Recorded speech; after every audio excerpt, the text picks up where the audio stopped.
Ayan, so, Jobel, ayan, paos ka din. Sabi mo nga simula pa nung After ng concert. Oo, after ng concert.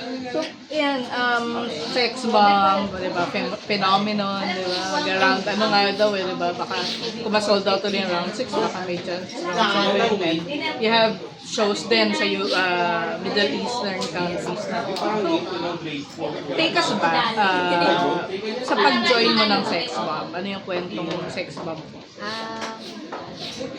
Ano po ako nun, sumasali ako sa actually singer ako talaga. So, batang kontesera sa mga fiesta ganyan. And then, nag-audition kami ng parang singing contest sa Itbulaga. Tapos si Kuya kasi ang naka-approach sa akin.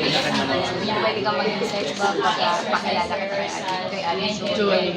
Tapos nung nag-meet po kami ni Ate Joy, kasi kami parang third year high school.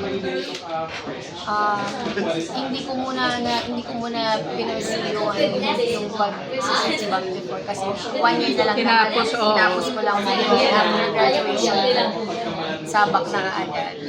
Pero marunong ka na talaga sumayaw before?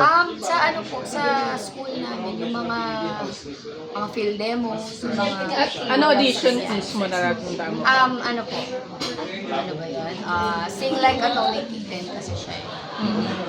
The tide is high, but I'm holding on. I'm gonna be your number one.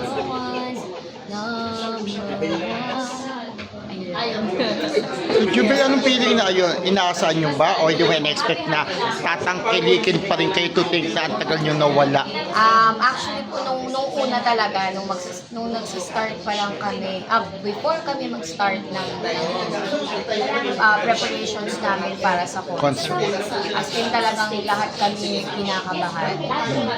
Even nung day 1 namin ng rehearsals, naiiyakan kami kasi nga, yun yung binalita sa amin ni Ate Rochelle na hindi namin alam kung matutuloy yung concert before kasi nga sa dami ng nilapitan ni Ate Rochelle para mag-sponsor sa amin at mag-produce.